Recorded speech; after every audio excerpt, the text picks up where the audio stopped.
तो guys episode का शुरुआत यहीं पर ही होता है और हमें दिखाया जा रहा है डकुन अपने बालों को देख रहा होता है। तभी अचानक से वहाँ पर हमारे आरासन आती है। ये बात को देखते हुए हमारा राइडुकुन थोड़ा सा हैरान हो जाता है क्योंकि हमारा आरासन का बाल बहुत ज़्यादा ऊपर को हो जाता है। जैसे कि हमारा राइडुकुन ये बात को देखते हुए बहुत ज़्यादा हैरान हो जाता है और बोलता है आरासन तुम ऐसे। तभी हमें दिखाए थे क्लास के समय हमारा राइडुकुन जो होता है वो आरासन को देखने लगता है। तभी वो सोचता है कि हमारा आरासन क्या कोई रॉक पार्टी या कोई बैंड वगैरह ज्वाइन कर लिया है, क्योंकि हमारा आरासन का जो बाल था वो बहुत ज़्यादा ऊपर हो गया था। तभी हमें दिखाए थे जो हमारा राइडुकुन होता है वो बोलता है कि शायद से हमारा आरासन कोई रॉक पार्टी को ज्वाइन कर लिया है। तभी क्लास के बाद हमारा राइडुकुन उससे पूछता है तुम्हारे बाल के बारे में। तभी आरासन बोलती है जब मैं सो के उठी तभी मेरा बाल ऐसा हो गया था। तो उसके बाद हमें दिखाया था आरासन राइडुकुन के पास आता है और बोलता है क्या तुम मेरे बालों को ठीक कर सकते हो। तभी राइडुकुन बोलता है तो ठीक है चलो हम देखते हैं इसके बालों को क्या कर सकते हैं। उसके बाद किसी ने हमें दिखाए थे वो एक रूम में जाते हैं। उसके बाद किसी ने हमें दिखाया थे आरासन का बाल बहुत ज़्यादा डरावना दिख रहा था। ये बात को देखते हुए हमारा जो राइडुकुन होता है वो आरासन के बालों को कटिंग करने वाला होता है। तभी हमारा राइडुकुन होता है वो मन ही मन सोचने लगता है यदि मैं ज़्यादा कुछ कटिंग कर लिया तो आरासन टकली हो जाएगी। तभी हमें दिखाया था राइडुकुन बोलता है कि तो मुझे ये काम नहीं करना चाहिए। उसके बाद वो अचानक से एक अलमारी को खोल देता है। तभी वहाँ से ओसिरो-सान निकलती है। ये बात को देखते हुए ओसिरो-सान वहाँ से भागने लगती है। तभी हमें दिखाया था हमारे राइडुकुन ने वो पीछे से ओसिरो-सान को बुलाती है और बोलते कि ओसिरो-सान मुझे तुम्हारी हेल्प चाहिए। तभी हमें दिखाया था ओसिरो-सान पीछे मुड़ के देखती है, लेकिन हमारे ओसिरो-सान को कुछ और ही दिखता है। पीछे एक ज़ॉम्बी और एक चुड़ैल हमारे ओसिरो-सान को दिखती है। ये बात को देखते हुए हमारा ओसिरो-सान वहाँ से और तेज़ी से भागने लगती है। तभी हमें दिखाया था वहाँ पर आरासन आ जाते और बोलते हैं कि प्लीज़ मुझे तुम्हारी हेल्प चाहिए। ये बात को देखते हुए हमारा जो ओसिरो-सान है वो वहीं पर ही रुक जाती है और पीछे मुड़ के देखती है। तभी वो बोलते हैं कि क्या तुम्हें सच में मेरी हेल्प चाहिए। उसके बाद के सीन में हमें दिखाया जाता है हमारे जो ओसिरो-सान है वो हमारे आरासन के पास आती है और बोलते कि तो ठीक है मैं तुम्हारे बालों को ठीक कर लूँगा। तभी हमें दिखाया जाता है हमारा जो आरासन है वो एक चेयर के ऊपर बैठी हुई होती है। राइडुकुन बोलता है मुझे पता था तुम्हारा एक हाउस सैलून है। तभी हमें दिखाया जाता है आरासन ओसिरो-सान को बोलने लगती है कि क्या तुम मेरे बालों को कुछ अलग ही डिफरेंट स्टाइल और डिजाइन दे सकते हो क्या। तभी ओसिरो-सान बोलते हैं हाँ मैं क्यों नहीं। तभी हमें दिखाया दे ओसिरो-सान उसके बालों को अच्छी तरह से काटने लग जाती है। उसके बाद किसी ने हमें दिखाया थे हमारा जो राइडुकुन होता है वो ये बात को देख बहुत ज़्यादा डर जाता है क्योंकि हमारे आरासन का जो हेयर डिजाइन है वो बहुत ज़्यादा अलग कर दिया था हमारे ओसिरो-सान ने। ये बात को देखते हुए हमारा जो राइडुकुन होता है वो बहुत ज़्यादा हैरान होता है। तभी हमें दिखाते हैं हमारा राइडुकुन सोचने लगता है कि शायद से ओसिरो-सान उसके हेयर कट को बहुत ज़्यादा अलग और डिफरेंट लेवल का कर देगा, जैसे कि बहुत ही ज़्यादा खतरनाक लेवल का। उसके बाद के सीन में हमें आरासन का हेयर स्टाइल दिखाया जाता है वो बहुत ही ज़्यादा क्यूट होता है। उसके बाद के सीन में हमें दिखाए थे हमारा जो ओसिरो-सान है वो बोलती है कि ये हेयर स्टाइल तुम्हारे लिए ठीक है। तो वो बोलती है कि हाँ। उसके बाद के सीन में हमें दिखाया था हमारा जो आरासन है वो बोलती है कि तुम रुको मैं अभी बाथरूम जाके आ रही हूँ। उसके बाद के सीन में हमें दिखाया था हमारा राइडुकुन भी उसके साथ अपने बाल कटवाने लग जाता है। तभी राइडुकुन सोचने लगता है कि शायद से उसके पीछे एक डेमोन है जो उसके बालों को बहुत ही ज़्यादा ही काट लेगा और उसको टकला बना देगा। ये बात को देखते हुए हमारा राइडुकुन मिरर में अपने फेस को देखने लगता है। तभी हमें दिखाया था उसका सारा बाल अच्छे से कटिंग हो चुका होता है। तभी राइडुकुन बोलता है कि मैं तुमसे जेलस हूँ, तुम इतना अच्छा काम कैसे कर लेते हो। तभी हमें दिखाया था ओसिरो-सान बोलती है हाँ तुमने सही कहा और वो बहुत ज़्यादा डर रही होती है। उसके बाद किसी ने हमें दिखाया था पीछे से आरासन आ जाती है और ओसिरो-सान को बुलाने लगती है। तभी ओसिरो-सान पीछे मुड़ के देखती है। उसके बाद किसी में हमें दिखाया था हमारा जो आरासन होती है वो बोलते हैं कि तो चलो तुम मेरे साथ लंच करने चलोगी क्या। तभी हमें दिखाया था ओसिरो-सान खुश होकर बोलती है हाँ मैं क्यों नहीं, मैं तुम्हारे साथ लंच करने जरूर चलूँगी। उसके बाद किसी में हमें दिखाए थे तीनों लोग लंच करने के लिए आए हुए होते हैं। तभी हमें दिखाए थे हमारे जो आरासन ने उसको ओसिरो-सान को खाना खिला रही होती है। तभी ओसिरो-सान बहुत ज़्यादा दूर बैठी हुई होती है और बोलते कि ये बहुत ज़्यादा एम्बैरसिंग है। तभी हमें दिखाया था हमारा आरासन अपने स्टिक को लंबा करते हुए उसको खाना खिला देती है। उसके बाद के सीन में हमें दिखाया जाता है हमारा राइडुकुन बोलता है तुम्हारा लंच बहुत ज़्यादा अच्छा दिख रहा है। तभी हमें दिखाया था हमारा आरासन बोलने लगता है कि तो मैं तुम दोनों को ये लंच खिलाऊंगी। उसके बाद किसी में हमें दिखाया था आरासन का हाथ में कुछ घाव वगैरह हो गया था और आरासन अपने लिप को भी दिखाती है और लिप में उसके लिप में बहुत ज़्यादा छाले वगैरह पड़ गए थे। ये बात को देखते हुए हमारा ओसिरो-सान बहुत ज़्यादा जेलस फील कर रही होती है क्योंकि हमारा आरासन आरसन सारी बातें हमारे राइडोकुन को बोल रहा होता है। उसके बाद किसी ने हमें दिखाया दे आरसन को राइडोकुन एक एक लिप बाम देता है और बोले तुम अपने इस मुंह में लगा लो, लेकिन हमारा आरसन अपने लिप को छोड़ के और सारी जगह लगाने लगती है। ये बात को देखते हुए हमारा राइडोकुन बोलता है कोई बात नहीं, मैं इसे कर देता हूँ। तभी हमें दिखाया था हमारा राइडोकुन उसके लिप में वो लिप बाम लगाने लगता है, लेकिन उसका कोई फ़ायदा नहीं होता। हमारा जो राइडोकुन होता है वो अब उसके जीप के बदले और बहुत सारे जगह पर लगा देता है। तभी हमें दिखाया था राइडोकुन बोलता है ये बहुत ज़्यादा बेकार सा आइडिया था, यदि हम इस चीज़ को नहीं रख पाए तो आरसन शीशे की तरह टूट जाएगी। तभी हमें दिखाया था वहीं पर ओसिरो-सान बोलते हैं कि क्या मैं इसे फिक्स कर दूं। तभी हमें दिखाया था ओसिरो-सान अपने हाथों में वो बॉडी लोशन लगा के हमारे आरसन के गालों में घिसने लगती है, आरसन के ऊपर मसाज करने लगती है और आरसन के लिप में वो लिप बाम लगा देती है। तभी हमें दिखाया था वो बोलते हैं कि कोई बात नहीं, मैं तुम्हारे और भी बॉडी मसाज कर देती हूँ। तभी हमें दिखाया था हमारे जो ओसिरो-सान है उसका आईब्रो को ठीक करने लगती है। उसके बाद वो हमारे आरसन को एक स्पा के जैसे एक बॉडी मसाज देने लगती है। तभी हमें दिखाए थे हमारी जो आरसन होती है बहुत ही अच्छी तरह से ठीक हो जाती है। उसके बाद के में हमें दिखाए थे राइडोकुन बोलता है कि हाथ के घाव के लिए तुम्हारे पास कोई तो लोशन होगा। तभी हमें दिखाए थे हमारे जो ओसिरो-सान है वो उसको एक लोशन देती है। तभी हमारा आरसन उस लोशन का अपने हाथों में लगा देती है।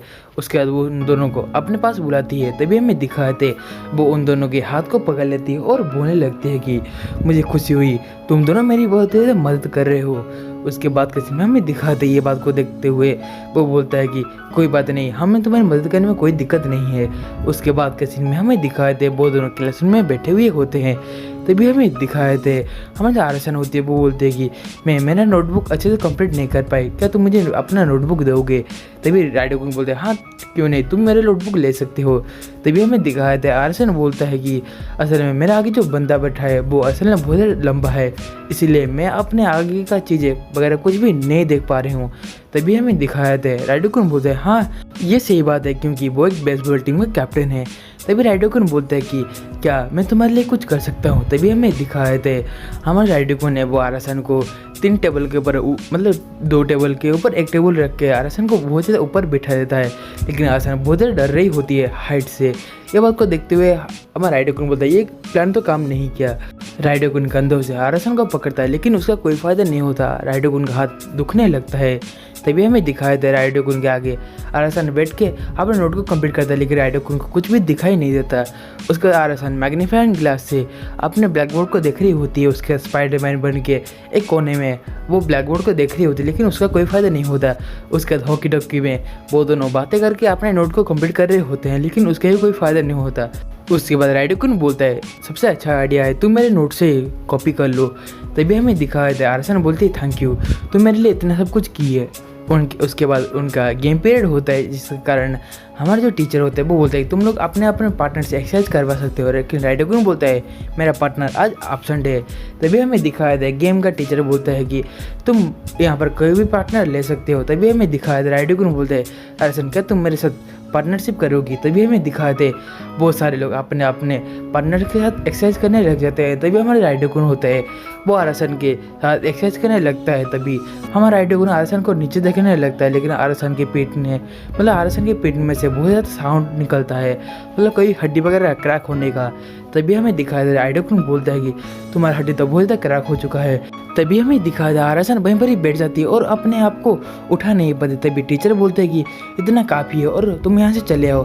तभी अचानक से आरसन उठ जाती है और वहाँ से जाने लगती है। ये बात को देखते हुए हमारे जो राइडोकुन होता है वो बोलता है कि आरसन तो बहुत ज़्यादा फ्लेक्सिबल है, मुझे लगा नहीं था आरसन इतना ज़्यादा फ्लेक्सिबल होंगी। तभी हमें दिखाए थे बेसबॉल का गेम चल रहे होते हैं, वहीं पर आरसन बैटिंग कर रहा होता है और हमारा राइडोकुन जो होता है वो बॉलिंग कर रहा होता है।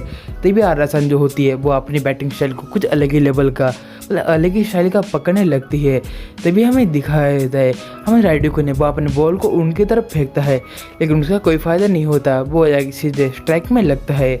उसके बाद वो दूसरी बार उस बॉल को फेंकता है, लेकिन दूसरी बार वो बॉल स्ट्राइक में जाकर लगता है। ये बात को देखते हुए हमारा आरसन अपने बैट को पकड़ने का स्टाइल को चेंज कर लेता है।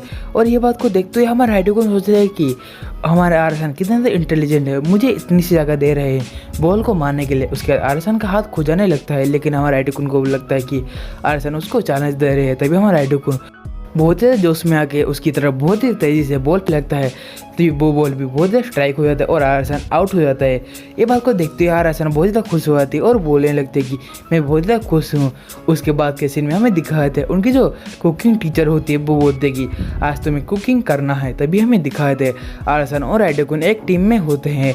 उसके बाद के सीन हमें दिखाए थे हमारा राइडोकुन बोलता है कि आरासन बहुत ज़्यादा अच्छे से बहुत ज़्यादा अच्छे से कुकिंग कर सकती है। उसके बाद राइडोकुन आरासन को देखने लगती है। तभी हमें दिखाया दे आरासन बहुत ज़्यादा डर जाती है और उसके मुंह से उसके आत्मा निकल जाती है। उसके बाद के सीन में हमें दिखाया था हमारा जो राइडोकुन होता है वो बोलती है कि कोई बात नहीं आरासन, मैं तुम्हारे लिए कुकिंग कर लूँगा। उसके बाद हमें दिखाया था हमारा राइडोकुन बहुत ही अच्छे से कुकिंग करने लगता है, लेकिन कोई फ़ायदा नहीं होता। उसका खाना बहुत ज़्यादा सड़ेला सा दिख रहा होता है। उसके बाद के सीन में हमें दिखाए थे हमारा राइडोकुन के शरीर के अंदर से उसका आत्मा निकल जाता है। उसके बाद के सीन में हमें दिखाया था हमारी जो आरासन होती है वो सारे खाने को खा लेती है और बोलती है कि ये अच्छा है। तभी हमें दिखाया था वो सारा खाना ख़त्म हो चुका होता है और सारा खाना आरासन खा चुकी होती है। तभी हमें दिखाया था आरासन बोलती है कि कोई बात नहीं, मैं तुम्हारे लिए कुकिंग करूँगी। तभी हमें दिखा था आरासन बहुत ही अच्छे से उस सारे खाने को कुकिंग कर चुकी होती है और वो सारा खाना बहुत टेस्ट भी होता है। तभी हमें दिखाया था उसकी जो कुकिंग टीचर होती है वो बोलते हैं कि ये बहुत ज़्यादा अच्छा बना है। तभी एक लड़का बोलते हैं हाँ तू सच में ये खाना बहुत ज़्यादा अच्छा बना है। ये बात को सुनते हुए हमारी जो आरासन होती है बहुत ज़्यादा खुश हो जाती है। उसके बाद का सीन हमें दिखाया थे लंच पीरियड में हमारा राइडोकुन और आरासन मिलकर लंच कर रहे होते हैं। तभी हमारा आरासन जो होती है वो हमारे राइडोकुन को खाना खिला रही होती है। उसके बाद हमें दिखाया जाता है हमारा जो राइडोकुन होता है वो भी खाना खा रहा होता है। तभी हमें दिखाया जाता है हमारा जो आरासन होती है वो बहुत सारा खाना हमारे राइडोकुन के मुंह में दे देता है। कारण हमारा जो राइडोकुन है वो बोलता है कि रुको मैं ये खाना खा लूँ, उसका तुम और ज़्यादा खाना खिला देना। तभी हमें दिखाया जाता है हमारा जो राइडोकुन होता है वो बोलते हैं आरासन क्या तुम्हें कोई प्रॉब्लम वगैरह है क्या। ये बात को सुनते ही हमारा जो आरासन होते हैं वो बोलते हैं कि हाँ असल में मुझे तुम्हारे से एक सजेशन चाहिए था, क्योंकि मैं एक यूट्यूबर हूँ, मैं डांस करूँगा तो तुम मेरे वीडियो बनाना। तभी हमें दिखाया था हमारा जो राइडोकुन होते हैं वो ये बात को देख के बहुत ज़्यादा हैरान होते हैं और बोलता है कि मैं भी अपने यूट्यूब चैनल को खोलने को शुरू किया था, लेकिन मेरे 17 व्यूज़ आए थे। और ये बात को देखते हुए हमारा राइडोकुन बोलता है कि तो मुझे एक मोटिवेशन मिल गया। उसके बाद वो हमारा राइडोकुन हमारा आरासन के पास जाके बोलता है कि तो मैं तुम्हें एनकरेज करूँगा। उसके बाद हमें दिखाए थे हमारा जो राइडोकुन होता है वो हमारे आरासन के साथ डांस करने लगता है। तभी हमारा राइडोकुन मन ही मन सोचने लगता है कि मेरा और आरासन का फोटो बहुत ही बड़े बड़े स्टोर के ऊपर बैनर के जैसे लगेगा और आरासन और मैं गोल्डन प्ले बटन में भी पा लेंगे। उसके बाद हमें दिखाया जाता है वो होने लगता है कि और आरासन और मैं बहुत ही बड़े बड़े सेलिब्रिटी बन जाएंगे और आरासन और मैं बहुत ही अच्छे से शो भी करेंगे यूट्यूब के बजाय और भी बहुत सारे बड़े बड़े स्टेज के ऊपर। और आरासन और मैं बहुत ज़्यादा फेमस भी हो जाएंगे और हमारे स्टेप को सारे बंदे हमारे स्टेप को सारे लोग अच्छे से कॉपी भी करेंगे और हम लोग रास्ते पर और पार्क पे और बहुत ही बड़े बड़े स्टेज के शो में भी डांस करेंगे। उसके बाद का सिनेमा में दिखाया थे हमारे राइडोकुन बोलने लगते हैं कि हमारे वीडियो में बहुत अच्छे अच्छे व्यूज़ भी आएंगे, जिसके कारण हम लोग बहुत ही अच्छे बहुत ही ज़्यादा प्रोफेशनल डांसर भी बन जाएंगे। तभी हमें दिखाया था हमारे राइडोकुन होता है उनका जो वीडियो क्लिप बहुत अच्छे से रिकॉर्ड हो चुका होता है। तभी हमें दिखाया था हमारा जो दूसरे दिन में हमारे स्कूल का सीन दिखाया जाता है। स्कूल के सीन में एक टीचर बोल रही होती है कि किसको अच्छे से डांस करना आता है। तभी हमें दिखाया था हमारा आरासन जाके वहाँ पर अच्छे से डांस करने लगती है। वो डांस बोलता अजीबोगरीब होता है। तभी हमें दिखाया था वो टीचर बोलती है तो ठीक है तुम्हारा डांस अच्छा था। तभी हमें दिखाया था हमारा राइडोकुन अपने वीडियो को देखने लगता है और बोलता है क्या इसमें कितने ज़्यादा व्यूज़ आए हैं। तभी हमें दिखाया था वो अपने डांस वीडियो को देख रहा होता है और बोलता है क्या ये वायरल हो गया है। तभी हमें दिखाए थे एक दिन के अंदर 2 व्यूज़ और 1 लाइक आया है। बात को देख के हमारा जो राइडोकुन होता है बहुत ज़्यादा दुखी हो जाता है। उसके बाद गैस एपिसोड का एंड यहीं पर ही हो जाता है। तो गैस मैं बोलना चाहता हूँ यदि आप हमारे चैनल पर पहली बार आए हो तो प्लीज़ यार इस चैनल को सब्सक्राइब करना ना भूलिए और इस वीडियो को लाइक करना ना भूलिए, क्योंकि आपके एक सब्सक्राइब और 1 लाइक से हमें बहुत ज़्यादा मोटिवेशन मिलती है। तो चलिए आज की वीडियो यहीं पर एंड होता है, तो हम मिलते हैं अगले वीडियो के साथ। तब तक के लिए आप सबको बाय बाय दोस्तों।